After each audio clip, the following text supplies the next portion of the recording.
ខ្ញុំស្គាល់តំបន់អេកូទេសចរទុយពណ៌លឿងតាមរយៈ page CI មូលហេតុដែលខ្ញុំមកទស្សនាតំបន់នេះគឺដើម្បីថតភាពយន្តឯកសារមួយដែល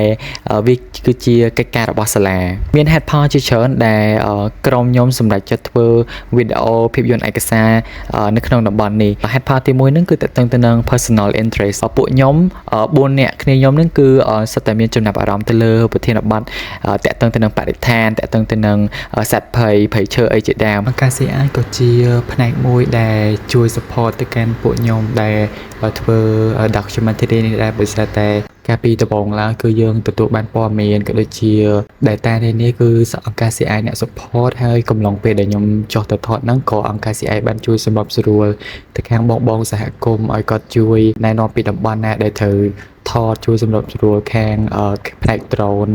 ដើម្បីឲ្យពួកខ្ញុំហ្នឹងថតកន្លែងដែលមានសុវត្ថិភាពហើយមួយទៀតគឺពួកខ្ញុំក៏បានទទួលព័ត៌មានហើយ data ដែលចាំបាច់សម្រាប់ដាក់នៅក្នុង documentary របស់ពួកខ្ញុំដែរ